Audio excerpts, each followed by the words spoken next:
sayang na sayang yung PECC. Nung mga panahong yon, nung meron pa tayong unit team, kami sa loob ng PECC, we would have wanted to brief the incoming administration ni Pangulong Marcos kung ano yung mga naiwang problema na hindi namin natapos, para tulungan. Hindi kami nag-expect na ma-reappoint kasi tapos na termino namin. Gusto sana naming tumulong pero anong nangyari? At ako'y kinabahan nung panahong yon dahil sa kauna-unang executive order ni Pangulong Marcos, binuwag niya ang Presidential Anti-Corruption Commission. Nasa linya po ng ating komunikasyon via Zoom si Attorney J.D. Hinlo, Deputy Secretary General po ng PDP Laban for Visayas. Attorney, maayong buntag, Jade at MJ ang makakasama po ninyo ngayong umaga. Maraming salamat po sa inyong oras. Good morning, sir. Mayong aga sa inyo, Jade at MJ.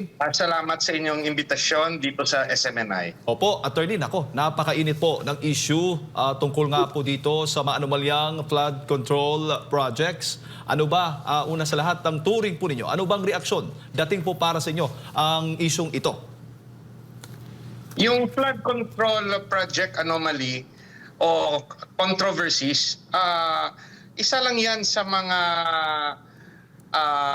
dapat batikusin natin. But as a whole, yung lahat po ng projects ng gobyerno dapat ring pagtuunan ng pansin. But ito ngayon yung nakita natin na immediate yung impact ng palpak na pagkagawa, kaya nagrereklamo ang marami. But it is not limited to flood control projects. Meron rin yung mga the usual infrastructure and road projects na dapat rin i-audit.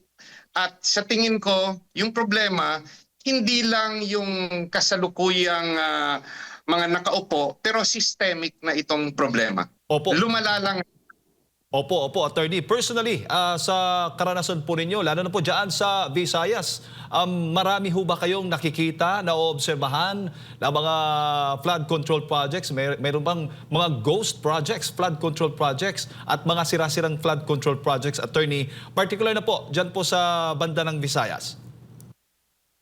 Yung aking napansin dito sa Bacolod City, yung regular diggings of culverts, no? Yung maganda pa yung daan, pag nagpapalit ng mga administrasyon o almost every year, nakikita nating binabakbak yung mga kalsada at nilalagyan ng panibagong culvert.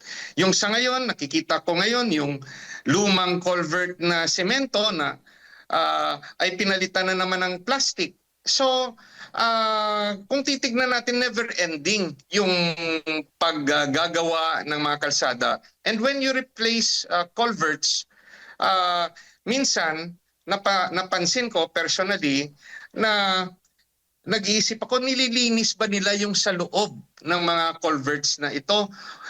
Baka maraming nakatambak na mga buhangin o mga lumang konkreto na hindi natanggal, hindi nalinis ng husto.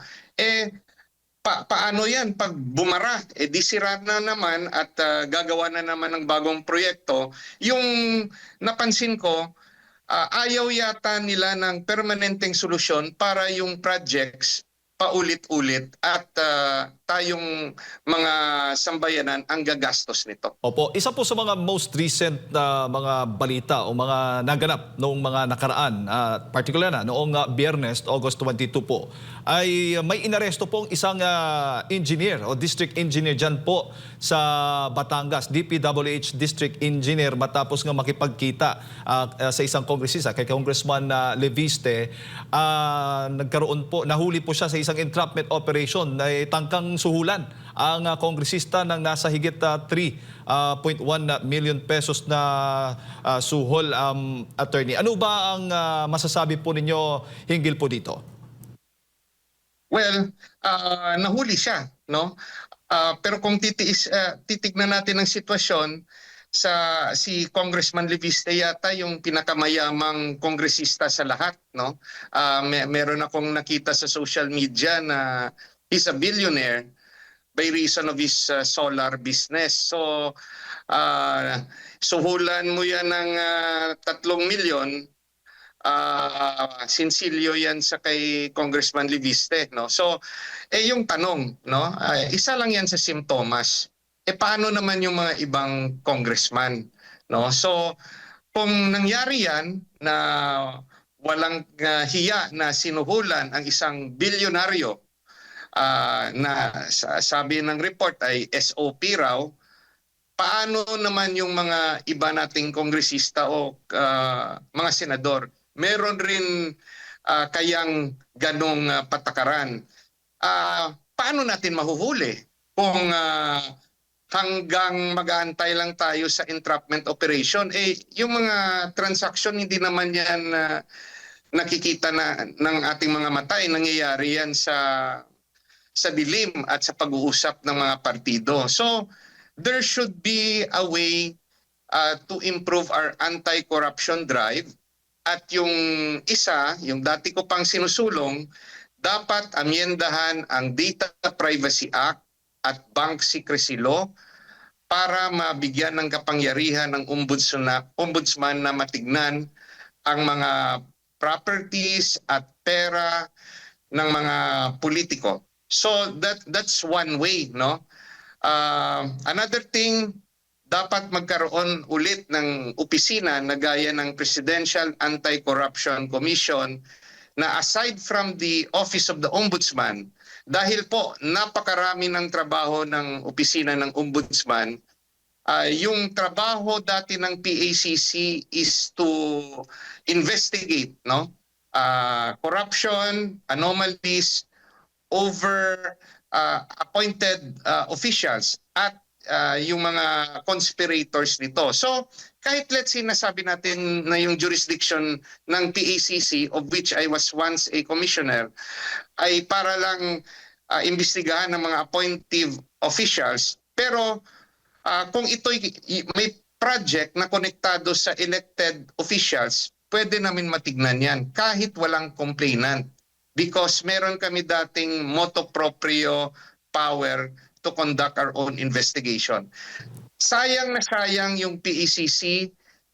Nung mga panahong yon, nung meron pa tayong unit team, kami sa loob ng PACC, we would have wanted to brief, no, the incoming administration ni Pangulong Marcos kung ano yung mga naiwang problema na hindi namin natapos.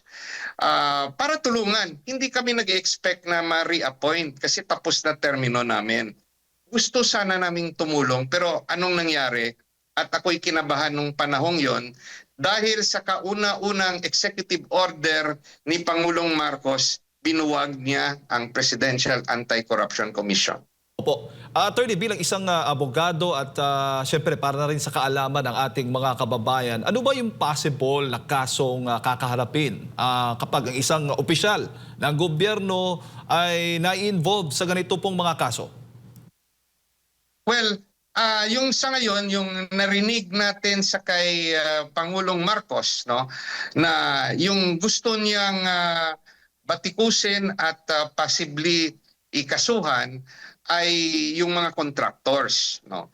Now, kung wala tayong ebidensya laban sa mga public officials kasi mahirap yan makonect kung hindi aamin ang contractor na may kakontsaba siya, yung mafa-file natin hindi corruption case, but pwedeng estafa, pwede yung economic sabotage. Bakit estafa? Kasi pinaniwala ng kontratista na natapos niya yung trabaho o pinaniwala niya tayo o yung gobyerno na ginawa niya ang trabaho base sa specification ng isang project. For example, yung sa flood control, yung embankment, sinabi niya nga dapat may mga kabilya, no? Pero sa totoo pala, instead na sinunod na lagyan ng mga kabilya based on specification, nilagyan niya lang ng kawayan. So, kung hindi natin mapuprove na may kasangkot na public official, it is an ordinary criminal case na estafa or economic sabotage. Opo. Malaki rin yung kaparusahan pag economic sabotage. Now, if ma-prove natin na konektado ito sa isang public official, doon na papasok yung anti-graft, no? So Republic Act 3019 at yung sa Republic Act 6713, no? Yung Code of Conduct ng mga public officials. So kung yung project ay more than 50 million, papasok rin yung kasong plunder. Opo. But we have to prove conspiracy. Opo. At applicable po itong nabanggit po ninyong mga kaso dito sa kaso naman ni Congressman Levis na laban po dito sa District Engineer dyan po sa Batangas. Well, the district engineer is a public official. Pag yung salary grade niya ay covered, no, ng batas, doon siya sa Sandigan Bayan sasagot pag sinampahan na siya ng kaso ng ombudsman.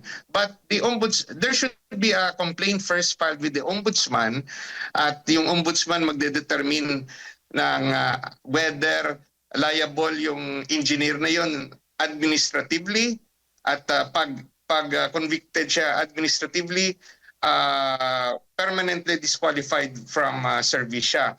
At kung liable siya sa criminal case, ifa-file ng ombudsman ang kaso sa Sandigan Bayan or sa RTC, sa Regional Trial Court. Depende sa salary grade ng engineer na yon.